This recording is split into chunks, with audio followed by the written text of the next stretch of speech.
Comme dans beaucoup de régions du monde, y compris dans la plupart des pays européens, le handicap est perçu négativement par le plus grand nombre.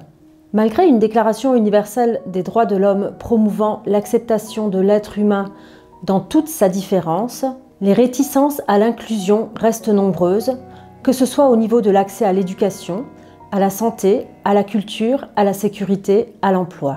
Dans certaines cultures traditionnelles, l'enfant porteur de handicap est signe de malchance, voire de faute, commise la plupart du temps par la mère, qui reste la première ligne de défense pour son enfant. Les communautés sont peu informées ou formées à la prise en charge du handicap. Il en résulte souvent une situation de rejet de l'enfant porteur de handicap, ce qui nuit gravement à son développement et à ses possibilités d'épanouissement. Dans certains cas, pauvreté et grande précarité conduisent au handicap durable, alors que les facteurs de retard ou d'incompréhension pourraient être aisément corrigés. C'est par exemple le cas d'enfants porteurs d'une légère surdité qui leur empêche de suivre une scolarité normale, ou encore le cas où certaines malformations physiques empêchent un épanouissement, ce qui est de fait impardonnable dans des classes de plus de 90 élèves, comme cela est souvent le cas dans les écoles ou collèges du Sénégal. Les écoles sont le premier facteur d'intégration de ces enfants, et travailler avec les enseignants afin de faciliter l'accueil et la prise en charge des enfants porteurs de handicap ou en situation de grande vulnérabilité est essentiel. Accompagner les parents en offrant des services de soutien psychologique, médical ou permettant la génération de revenus est également fondamental car la pauvreté est souvent une cause de maintien dans le handicap. Changer les appréciations et les ressentis de la famille, de la communauté sur le handicap est également un grand challenge, de même que convaincre les autorités que des solutions existent. L'handicap est toujours un problème en termes de prise en charge au niveau des communautés, au niveau d'accès à certains services sociaux de base et à l'insertion même. Au Sénégal aussi, c'est le cas. Donc, on sait qu'au moins, il y a un pourcentage important de personnes qui sont en situation de handicap au sein des communautés, mais en termes de prise en charge et d'opportunités offertes par l'État, il y a un déficit majeur. Aujourd'hui, on sait que dans les pays les moins avancés comme le Sénégal, les questions éducatives, les questions sanitaires, les questions de prise en charge et de protection sont des questions qui sont très cruciales au niveau des communautés. Les populations qui sont les plus vulnérables en souffrent le plus, disons. Donc, c'est ce qui fait qu'aujourd'hui, on sait que ces personnes-là en situation de handicap n'ont pas suffisamment accès à l'éducation, surtout à l'éducation formelle. Donc il n'y a pas une offre éducative au niveau de l'État du Sénégal qui permette de bien prendre en charge les enfants en situation de handicap. Donc on peut le voir au niveau de la formation des enseignants, parce que justement toutes les questions de prise en charge des besoins spéciaux de ces enfants-là ne sont pas suffisamment traitées au niveau des formations initiales et continues des enseignants. Les outils pédagogiques qui sont utilisés au niveau des écoles ne sont pas des outils pédagogiques qui sont adaptés à tous les types d'enfants. Donc il y a une question d'équité qui se pose pour la prise en charge de ces enfants-là en situation de handicap. Il y a la question des évaluations, parce que justement ces enfants-là en situation de handicap, s'ils ont la chance d'aller à l'école, ils sont évalués comme tous les autres enfants alors qu'ils n'ont pas les mêmes facultés que les autres enfants. Donc ça c'est une dimension aussi qui est assez problématique au niveau de l'accès et du maintien de ces jeunes-là à l'école. L'autre aspect, c'est que aussi les infrastructures au niveau de ces écoles-là posent problème. Au niveau de toutes les infrastructures, ce n'est pas que dans les écoles, mais toutes les infrastructures sociales de base, il n'y a pas cette adaptation-là à la mobilité des personnes en situation de handicap et des enfants aussi. Donc ce qui fait que les écoles aussi souffrent de cela. Du coup, les élèves qui se déplacent difficilement ont du mal à pouvoir aller à l'école souvent et toujours, et en utilisant toutes les communautés qui sont offertes à l'école. L'autre aspect qui est important en termes de problèmes pour ces enfants-là, c'est que la communauté, la vision de la communauté par rapport à la stigmatisation qu'ils peuvent faire l'objet par leur père ou par leur père, c'est les autres camarades au niveau de l'école ou dans le quartier, ou par les communautés en elles-mêmes. Donc il faudrait s'attaquer à ça en termes d'information et de communication pour que ces enfants-là puissent être considérés comme les autres. L'autre aspect qui est aussi fondamental, c'est le plaidoyer qu'il faut faire au niveau des autorités pour que toutes les nouvelles constructions, toutes les thérapies puissent être adaptées à la situation de ces handicapés-là pour qu'ils puissent bénéficier du système social qui est mis en place, des services sociaux de base. Donc la problématique, elle est donc entière. C'est-à-dire qu'aujourd'hui, ces enfants-là que nous essayons d'accompagner ont des difficultés pour accéder vraiment au système formel d'éducation. Et en plus de ces enfants-là qui ont des handicaps assez souples, disons, il y a d'autres enfants qui ont des handicaps plus lourds et qui ont besoin peut-être de prise en charge plus spécifique et qu'ils n'ont pas. Donc ça veut dire que la problématique reste entière. Il y a des bribes de solutions qui ont été apportées à l'aide par l'État, par une loi d'orientation sociale qui favorise un peu la prise en charge des personnes en situation de handicap et de faciliter leur accès à plusieurs services comme la santé, comme l'éducation, etc. Mais pour ces lois-là aussi, il manque encore les décrets d'application. Donc il n'y a que deux décrets d'application qui ont été déjà signés. C'est celui concernant la RBC, la réhabilitation à base communautaire, et l'autre sur les cartes d'égalité de chance. Alors qu'il y en a beaucoup d'autres qui doivent être prises pour que ces personnes-là puissent accéder à beaucoup d'autres services. Donc tout ça reste des problèmes. Malgré la volonté politique affichée, on se rend compte qu'il y a encore beaucoup à faire par rapport à ça.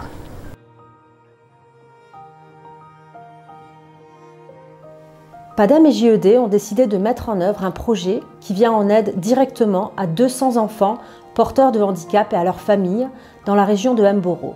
Ce projet souhaite appliquer une approche durable et intégrée, prenant compte de tous les facteurs qui entourent l'enfant et sa famille, afin d'apporter à chaque enfant une réponse pertinente et efficace.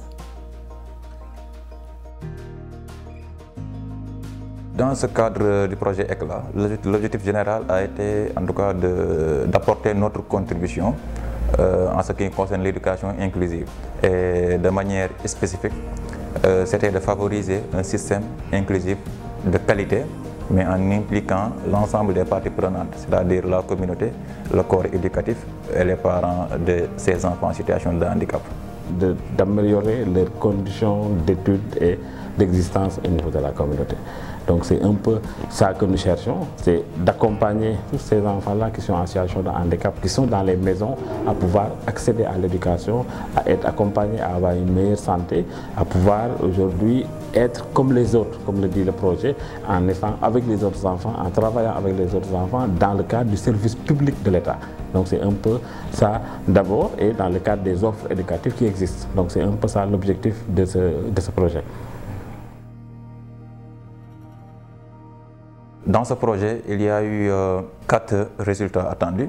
D'abord, le premier a été que ces enfants, plus précisément 215 enfants en situation de handicap et de grande vulnérabilité au niveau du département de Tivaouane, a accédé à une éducation de qualité. Le second résultat attendu a été que ces enfants puissent accéder à des soins de qualité. Et le troisième résultat concerne tout ce qui est la mobilisation communautaire qui doivent un peu soutenir la base du programme. Et enfin, le quatrième et dernier résultat a été tout ce qui concerne la capitalisation, disons de bonnes pratiques, qui devrait peut-être nous permettre demain de pouvoir vulgariser ces résultats un peu partout au Sénégal. Donc en termes d'activités concrètes, d'abord il y a une maîtrise de la situation de référence, c'est-à-dire faire l'enquête, voir les problèmes que vivent ces enfants-là dans leur maison, les problèmes qu'ils vivent par rapport à leur déficience, quels sont les types d'handicap qui existent, est-ce qu'ils sont à l'école ou pas. Donc on a essayé vraiment de faire un travail de fond pour pouvoir identifier la problématique dans sa profondeur dans la zone d'intervention. Après cela, il a fallu maintenant travailler avec les parents, à faire des projets personnalisés pour chaque enfant, parce que justement chaque enfant est différent, son handicap est différent, son environnement social est différent, et on a travaillé sur des projets personnalisés pour que aujourd'hui, pour chaque enfant, qu'il y ait un projet bien personnel, bien spécifique et qui prend en charge ses problèmes spécifiques et qui se projette avec lui, avec ses parents et son environnement. L'autre aspect que nous faisons comme activité aussi, c'est toute la dimension sensibilisation et communication. Sensibilisation dans les écoles au niveau des jeunes, donc qui sont dans les classes avec eux. Sensibilisation au niveau de la communauté pour permettre à la communauté de savoir comprendre le handicap et de pouvoir vraiment accompagner le système. Sensibiliser les collectivités locales et les autorités à pouvoir mieux prendre en charge ces personnes-là en situation de handicap et de prévoir dans les lignes budgétaires des mairies, dans les lignes budgétaires et dans les programmes, la prise en charge de ces personnes-là en termes d'accompagnement et en termes de soutien. L'autre aspect, c'est tout ce qui est formation, donc formation, production d'outils des enseignants, donc ça aussi c'est une activité importante et principale au niveau du projet.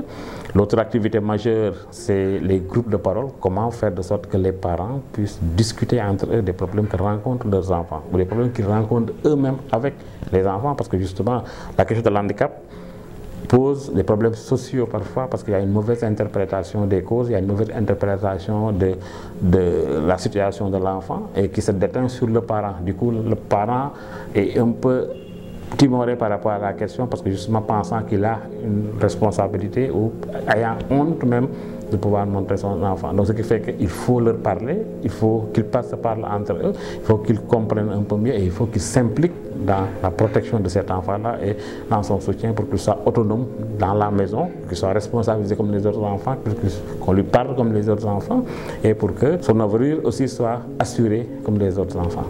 Donc principalement c'est ces activités-là que nous faisons au niveau du centre et s'assurer que dans toutes les offres éducatives qui existent, aussi bien en formation professionnelle, en éducation alternative qu'en éducation formelle, que ces enfants-là puissent être pris en compte, puissent être pris en charge dans ces écoles-là et nous facilitons un peu cette action-là au niveau de la zone.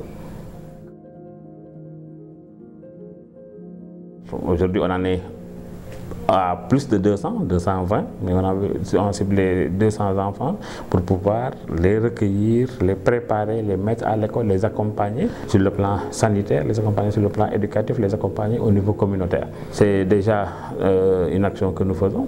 Après, nous ciblons des écoles, parce que justement ces enfants-là qui sont bénéficiaires doivent être dans des écoles.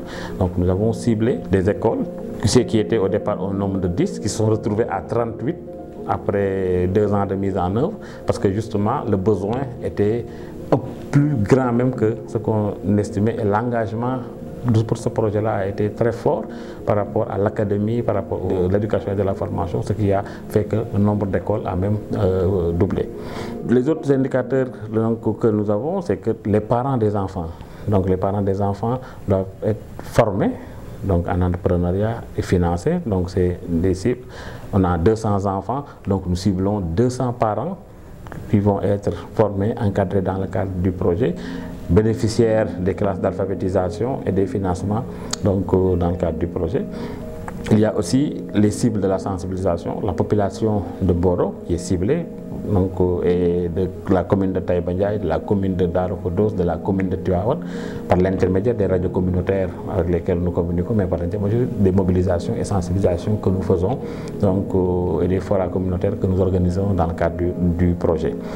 Les autres cibles aussi du projet, c'est tout ce qui est autorité et institution, parce que justement le plaidoyer que nous portons pour le respect des droits de ces handicapés-là est tourné vers ces autorités-là, que ce soit les services déconcentrés de l'État, territoriaux ou déconcentrés, les collectivités locales, tous ceux qui, en tout cas, au niveau local ou au niveau régional, représentent l'État ou une autorité. Nous essayons de travailler avec eux à une meilleure prise en compte. Les délégués de quartier, les comités de veille, parce que justement, les notables des quartiers, on veut qu'ils s'impliquent au niveau de la problématique. Donc du coup, il y a des comités de veille qui sont installés au niveau des quartiers, 10 comités de veille et des comités communaux de veille et de protection des enfants qui s'intéressent à ces questions-là de protection des enfants pour qu'aujourd'hui, au niveau des quartiers, une veille soit faite.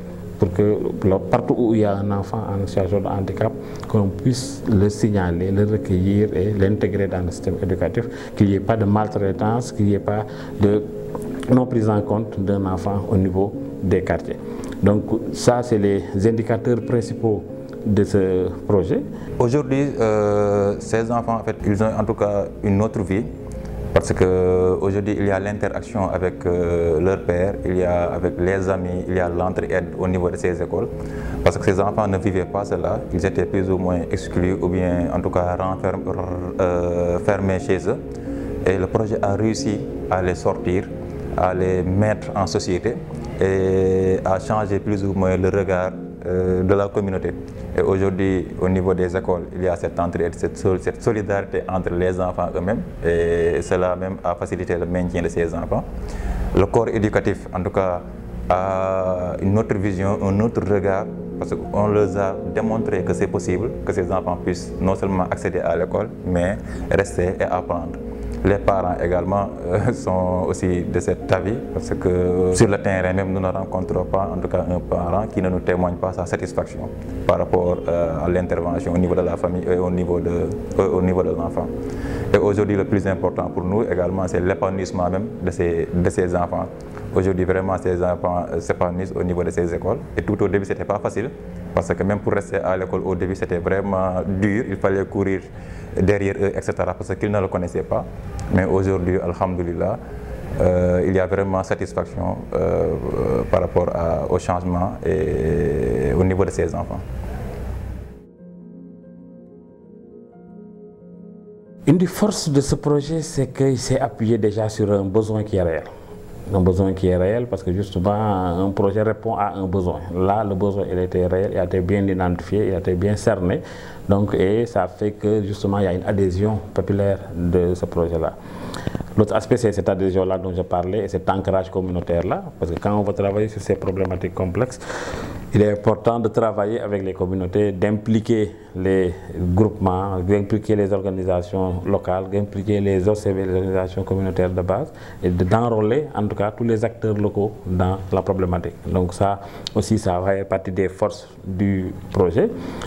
L'autre force de ce projet, c'est que GED a la chance dans la zone d'intervention d'avoir un système déjà, un dispositif déjà en place, qui a fait que des jeunes handicapés ont pu être mis en formation professionnelle parce que GED avait un centre de formation professionnelle qui est là et qui peut s'adapter, avec l'existence d'un centre CREP aussi que nous avons et qui permet de prendre en charge des enfants en situation de vulnérabilité, et la relation que GED a entretenue avec l'école depuis très longtemps. Tout ça, ça a été des forces pour ce projet. L'autre force donc, du projet, c'est qu'il y avait eu une adhésion forte des parents. Donc, dans le cadre du projet, il y a eu une adhésion très forte des parents qui ont quand même bien accueilli le projet et qui ont tout fait pour que ça réussisse et qui se sont impliqués personnellement pour que ça réussisse. Nous avons aussi pu mobiliser des organisations spécialisées dans le domaine comme Humanité Inclusive avec lesquelles nous travaillons dans le cadre des formations, d'autres organisations spécialisées dans des formations spécifiques, d'autres personnes ressources que nous avons pu mobiliser avec tous les services aussi de l'État et aussi jusqu'à la direction de l'enseignement élémentaire au niveau du ministère qui sont donc impliqués dans le projet. Donc il y a vraiment un ancrage institutionnel du projet et il y a toute la mobilisation aussi de personnes ressources qui peuvent apporter une qualité au travail qui est fait. Ça aussi c'est une force. L'autre force du projet, c'est qu'il y a une équipe très dynamique. Sur le terrain, le travail se fait sur le terrain. Ce n'est pas un travail de bureaucrate, c'est un travail vraiment de terrain qui se fait tous les jours avec une présence au sein des familles, une présence au niveau des écoles, une présence au niveau des partenaires qui fait que le suivi est bien fait. La dernière peut-être, c'est toute l'implication que nous avons avec l'inspection d'académie, donc qui ont la tutelle un peu de l'école, et qui a fait qu'ils participent à toutes les activités, ils participent aux formations, ils convoquent les enseignants, ils suivent l'évolution du projet, ils viennent en visite permanente, on a signé des conventions avec eux, ce qui a fait qu'aujourd'hui le projet est institutionnellement reconnu et que la volonté politique de l'État qui est affichée dans le paquet, dans le programme l'État qui gère l'éducation, cette volonté politique-là est en train d'être mise en œuvre par GED en partenariat avec son partenaire PADEM. Donc justement, aujourd'hui, l'État tire un bénéfice par rapport à travers ses démembrements sur l'action de GED. Et ça, c'est un modèle qui peut être aujourd'hui fait à travers le travail qui est fait au niveau de cette région-là pour que ça fasse tache d'huile un peu partout. Donc ça, c'est une des forces aussi de ce projet-là. En termes de faiblesse, on peut dire que c'est l'absence quand même de moyens mis en œuvre par l'État sur la question. Parce que justement, la prise en charge de cette question-là nécessite forcément des investissements de l'État, parce que ça touche l'école, ça touche plusieurs écoles, et il faut de l'investissement dans l'amélioration de l'infrastructure. Il faut de l'investissement dans la formation des enseignants, il faut de l'investissement dans les modalités pédagogiques, il faut de l'investissement pour réorganiser les évaluations. Non seulement de l'investissement, mais de la volonté politique aussi affichée. Donc ça veut dire qu'aujourd'hui, ça peut être une faiblesse que l'État ne mette pas en place tout le dispositif qu'il faut pour que cette transformation-là puisse être faite. Ça aurait facilité les résultats donc des organisations qui viendraient travailler. D'abord, il faut reconnaître que le projet a, en tout cas, a apporté une réponse. Donc, le projet a été innovant en lui-même. Et sur le terrain, certes, après l'intervention, peut-être qu'il a été noté certains obstacles ou bien difficultés. Et d'abord, je dirais la faiblesse, je dirais peut-être que c'était plus ou moins, c'était un peu prétentieux au début de dire que nous allons aménager, faire des installations ou bien toilettes et autres qui a plus ou moins demandé un coût assez important. Et au début, nous avons peut-être sous-évalué, je dirais, parce qu'on s'était dit que nous allons travailler avec 10 écoles pour 200 et quelques enfants. Alors on s'est retrouvé au final avec 38 écoles. Donc du coup, ce n'était pas du tout en tout cas possible, ou bien c'était vraiment peut-être audacieux de dire que nous allons faire des installations dures ou bien physiques en termes de toilettes, de rampes et autres dans toutes ces écoles. Ça c'est vraiment, je dirais, une faiblesse, mais heureusement que nous avons essayé en tout cas de corriger cela en faisant un aménagement beaucoup plus souple à travers le reboisement, à travers la récupération des bancs récréatifs. Et là, nous avons vu que c'était vraiment un succès et les écoles ont vraiment apprécié cela. L'autre faiblesse du projet, qu'on peut dire, c'est que justement, l'action qu'on est en train de mener, c'est-à-dire devrait pouvoir se faire sur une longue période. C'est-à-dire que le temps, 2 ans, il y a déjà des résultats, mais les transformations profondes que nous attendons viendront avec le temps. Donc c'est un projet qui doit s'inscrire dans le temps avec une projection plus longue, avec des moyens plus consistants pour pouvoir former et mettre en place des outils plus conséquents pour que le résultat soit encore plus probant. Les opportunités, c'est qu'il y a une volonté politique affichée de l'État. Donc c'est inscrit dans les politiques que tout enfant, quel que soit sa race, son handicap, doit accéder à l'école. Donc l'éducation inclusive est un élément de politique de l'éducation nationale. Donc ça déjà c'est quelque chose de très bien qui ouvre la voie à des transformations futures. L'autre opportunité également concerne le volet sanitaire où des collaborations, des relations ont été en tout cas suscitées, enclenchées avec les structures sanitaires. Et là également, ce sont des opportunités également à saisir davantage. Les autres opportunités, c'est qu'aujourd'hui, le système scolaire est ouvert à accueillir ces enfants-là en situation de handicap. Alors que quand on démarrait il y a 2 ans, il y a des écoles qui nous disaient non, ça c'est pas possible.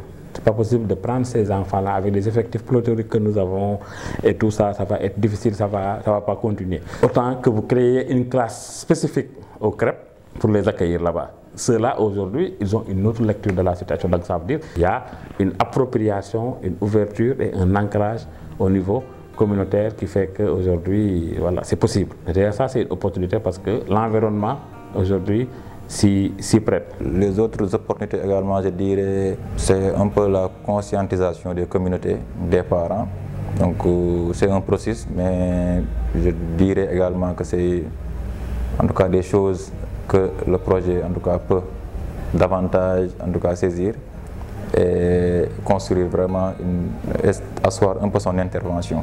Les autres opportunités, j'avais oublié de les mentionner, c'est que dans cette zone-là, il y a des entreprises donc, qui s'installent et qui sont nombreuses dans la zone. Et ça, c'est une opportunité parce que déjà nous commençons à les démarcher pour que le renforcement des moyens puisse se faire pour les écoles. Et il y a des perspectives importantes avec ces entreprises-là, dans le cadre de leur RSE, pour qu'elles puissent s'investir un peu plus sur ces actions-là maintenant en direction des enfants en situation de handicap. Ça, c'est une opportunité dans cette zone-là. L'autre opportunité aussi, c'est qu'aujourd'hui, il y a une dimension sociale donc, qui est affichée par le CNAO, le Centre national de l'appareil orthopédique, qui fait des conventions avec des ONG, qui facilite un peu les coûts pour que l'appareillage puisse se faire. Donc c'est un partenariat qui est là et qui est possible.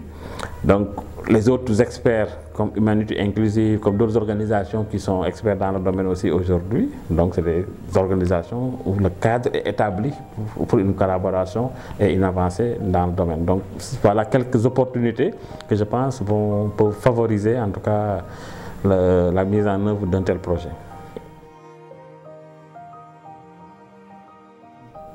En termes de menaces, qu'il y ait une réticence de la communauté éducative, les enseignants qui pensent que ça peut être difficile avec les effectifs pléthoriques que nous avons. Donc parce qu'on a visité une école hier qui avait 90 élèves, 100 élèves. Si dans cette classe-là, on a un enfant qui a, ou 5 enfants qui ont besoin d'une attention particulière, ça peut être une menace parce que justement le dispositif mis en place est difficilement suffisant pour accueillir les enfants. Donc ça veut dire qu'il faut un sacrifice supplémentaire de l'enseignant pour pouvoir se concentrer à ça parce qu'il n'y a pas de soutien scolaire, il n'y a pas d'auxiliaire d'éducation dans les écoles, ce qui fait que c'est quand même, il faut plus d'abnégation pour l'enseignant pour pouvoir accepter cela.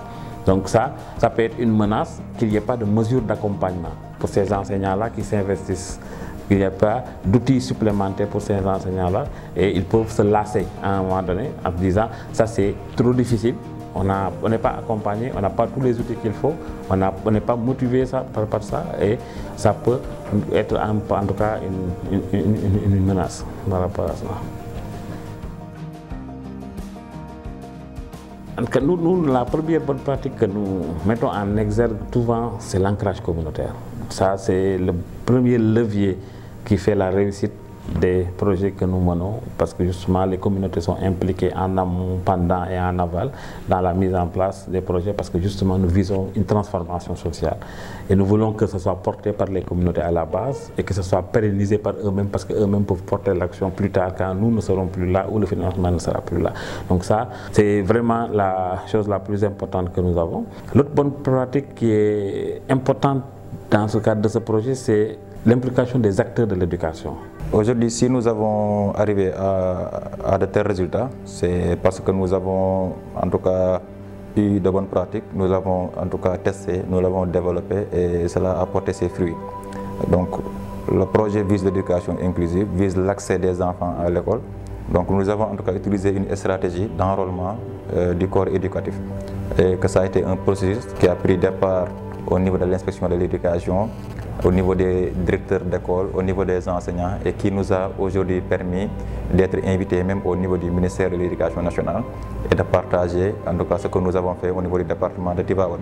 Donc pour nous, le processus d'intégration de ces enfants au niveau de ces écoles a été pour nous une bonne pratique parce que cela a en tout cas a mobilisé en tout cas l'ensemble des acteurs qui tournent autour de l'école et à travers un volet en tout cas de mobilisation et de communication assez important.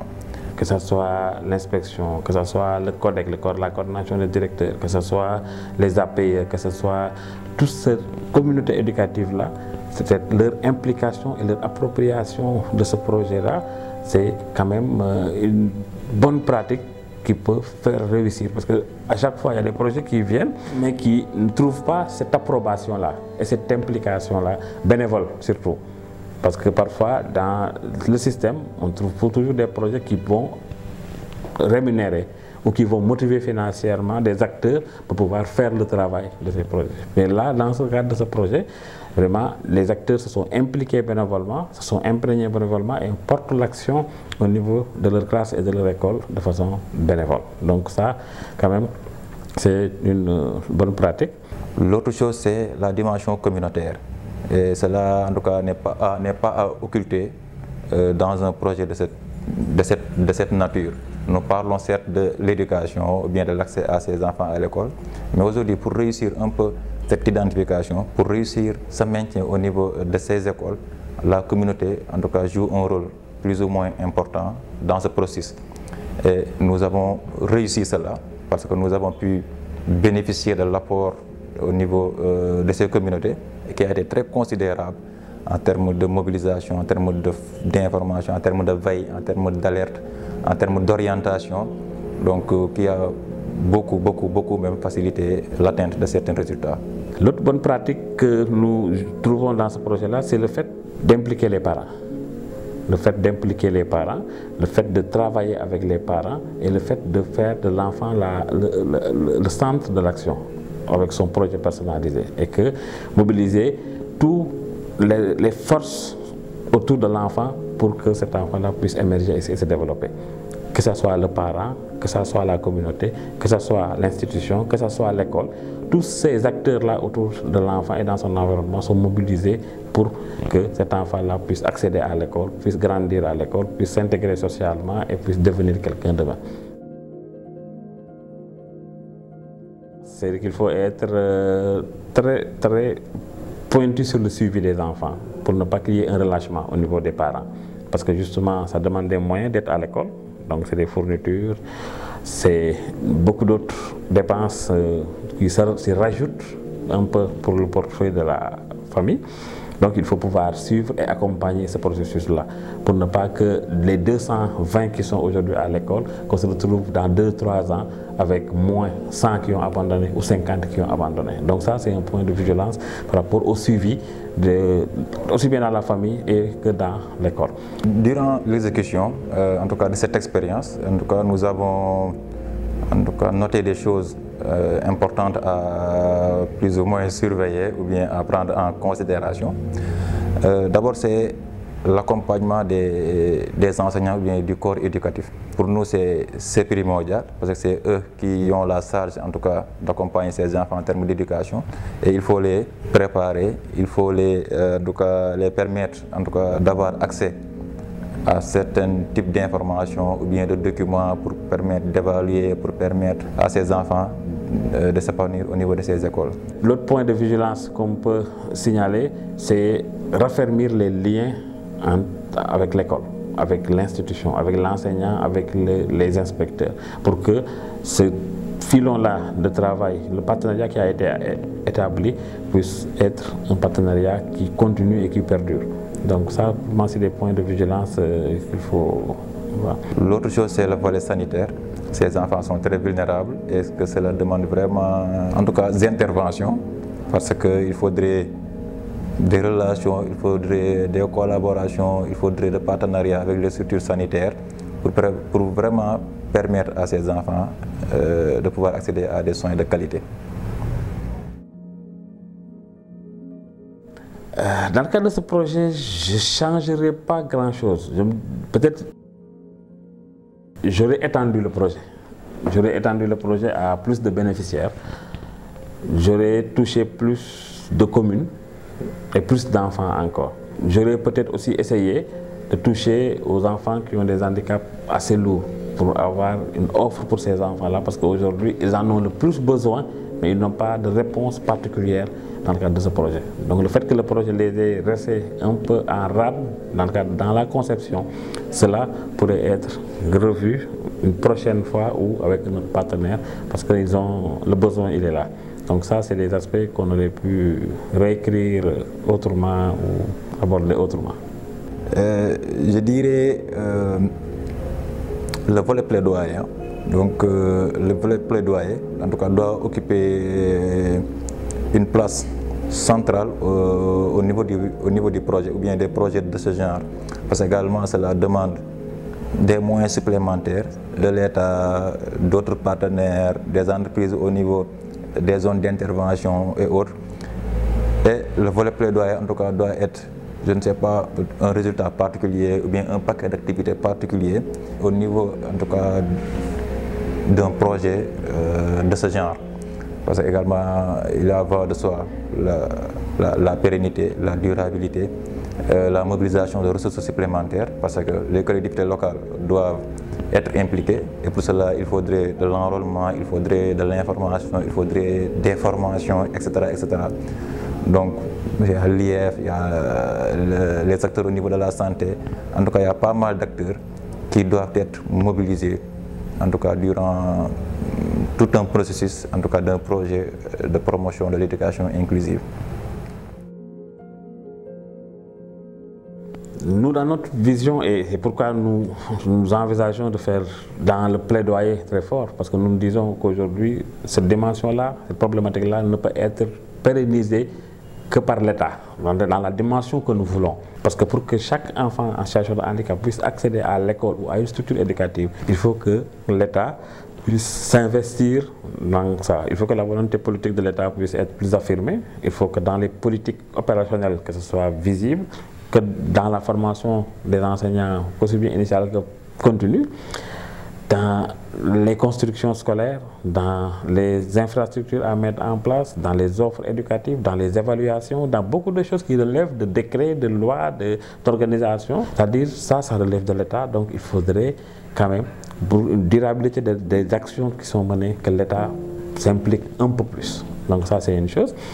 L'autre aspect, c'est que la durabilité aujourd'hui, on sait que tout le système qui a été mis en place en enrôlant tous les acteurs, c'est un gage de durabilité. Parce qu'aujourd'hui, toutes les écoles, toutes les personnes qui ont été ciblées savent que c'est possible de prendre dans l'école des enfants en situation de handicap et que ça n'a pas nécessité énormément de choses supplémentaires pour l'école pour les prendre en charge et créer des résultats.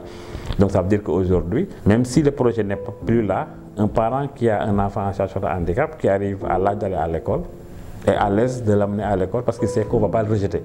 Dans les vidéos que nous avons fait, il y a des mamans qui expliquent justement qu'ils ont été dans des écoles, ils ont été rejetés, ils ont été dans des écoles coraniques même, ils ont été rejetés parce que l'enfant avait des déficiences et que en tout cas le maître qui était là pensait qu'il ne pouvait rien faire pour lui. Donc aujourd'hui, cela, il n'est pas levé à 100%, en tout cas c'est levé à un pourcentage important. Et que ça, quand même, pour nous, c'est quelque chose de déjà bien acquis. Oui, il faut le dire, hein? Donc que ce soit moi, que ce soit les animateurs, en tout cas toute l'équipe a été vraiment marquée par le projet Éclat. Donc c'était un concept nouveau pour nous et aujourd'hui toute l'équipe est devenue en tout cas des référents en termes d'éducation inclusive. J'ose le dire, hein, au niveau du département de Tivaouane et c'est une satisfaction totale pour nous. C'est une thématique qui touche, et à chaque fois que nous adressons cette problématique-là, nous découvrons d'autres choses. Nous découvrons toujours le potentiel qu'il y a au niveau de ces enfants-là. Nous découvrons le potentiel que l'être humain a pour pouvoir adresser des problématiques complexes. C'est-à-dire aujourd'hui, le travail que nous faisons avec ces enfants-là nous a permis de nous rendre compte encore de l'utilité du travail social que nous faisons. Parce que justement, il y a 200 enfants qui hier étaient dans leur maison, aujourd'hui ils sont dans une structure éducative, ils sont socialement mieux intégrés, etc. Donc ça veut dire que c'est possible et ça ouvre les yeux sur les possibilités, que rien n'est impossible, c'est-à-dire si on y met l'engagement qu'il faut et la volonté qu'il faut et on met tous les atouts de son côté. Donc ça, pour nous, on l'a appris et même si ça n'agit pas sur nous, parce que nous sommes des convaincus depuis assez longtemps, on découvre d'autres choses et on voit les personnes qui viennent découvrir et qui viennent visiter nos centres, c'est-à-dire la vision nouvelle qu'ils ont. On a récemment eu quelqu'un qui était venu pour tourner un film sur le CREP et sur les enfants en situation de handicap. Son discours après, c'est qu'après une semaine de séjour dans le CREP, il dit que sa vision des choses a changé. Lui, le fait de juste tourner un film, de suivre les enfants le matin, un enfant en situation de handicap, comment il quitte sa maison jusqu'à ce qu'il vienne à l'école, quel est le rôle du parent à l'école, qu'est-ce qu'il fait à l'école, jusqu'à retourner, etc.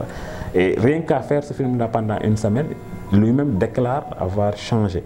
beaucoup de choses dans sa perspective et dans sa façon de voir les choses. Dans le fait d'avoir toujours à s'émouvoir des merveilles qu'il y a, le fait de toujours de se dire que moi j'ai pas ça, alors qu'il y a d'autres enfants ou d'autres dans ces milieux qui sont très démunis et qui se battent pour s'en sortir, alors que toi tu as des atouts, mais que toujours tu en veux plus, alors que tu ne regardes pas sur le rétroviseur, ceux qui sont derrière toi. Donc il a dit qu'il a une autre perspective. Donc ça veut dire c'est un travail qui permet aux autres et nous permet nous-mêmes de voir le monde autrement, de voir les personnes autrement, de les découvrir autrement et de se dire que c'est possible de changer les choses à des échelles peut-être moindres, mais qui peuvent faire tache d'huile, donc c'est beaucoup de choses.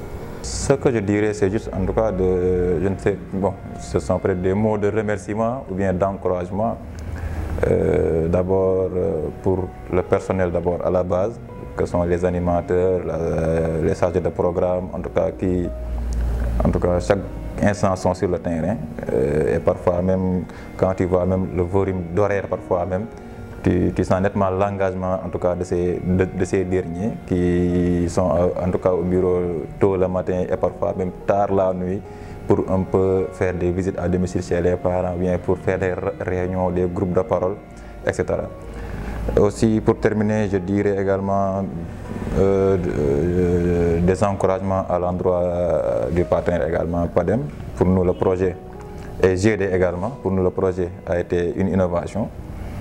Et cela a été vraiment un succès pour nous de vivre une telle expérience. En tout cas, j'ose espérer que nous allons vraiment en vivre autant avec PADEM et JED. Merci beaucoup. Peut-être c'est une satisfaction et une fierté d'avoir adressé une telle thématique et qu'il y ait des résultats qui s'en ont suivis, maintenant qui sont à consolider, qui sont à modéliser, qui sont à renforcer et partager, mais qu'au moins on sait que c'est possible d'y arriver avec ces enfants-là et avec le système, quelque difficile qu'il soit. PADEM, programme d'aide et de développement destiné aux enfants du monde, a pour vocation d'apporter son aide aux enfants les plus vulnérables dans le monde. La question de la lutte pour une meilleure prise en considération des enfants porteurs de handicap, en privilégiant une approche centrée sur leurs droits, est fondamentale pour nous. Nous développons cette approche avec de nombreux autres partenaires à travers le monde, toujours avec les mêmes difficultés, la même humilité, mais également le même enthousiasme. Avoir un réel impact sur cette population cible dans un tel projet est un réel challenge. Convaincre les écoles et les autorités, donner des explications aux parents, apporter une prise en charge personnalisée pour chacun des 200 enfants concernés par ce projet, que ce soit au niveau éducatif mais également médical ou social, voire psychologique, permet d'ancrer un changement à venir durable dans les communautés, pour aller vers une meilleure compréhension et acceptation de la différence, pour réellement et durablement changer le regard sur le handicap. Ce projet n'aurait jamais été possible sans l'immense professionnalisme, la sensibilité, le savoir-faire et la compréhension du terrain de notre partenaire Jeunesse et Développement. Un tel projet ne peut induire un changement durable que s'il est poursuivi sur une longue période. Il se doit d'être également élargi pour convaincre, prouver que le changement est possible à une plus grande échelle. C'est pourquoi nous avons décidé de poursuivre ce partenariat pour au moins 4 années supplémentaires, pour tous les enfants du monde qui sont tous uniques.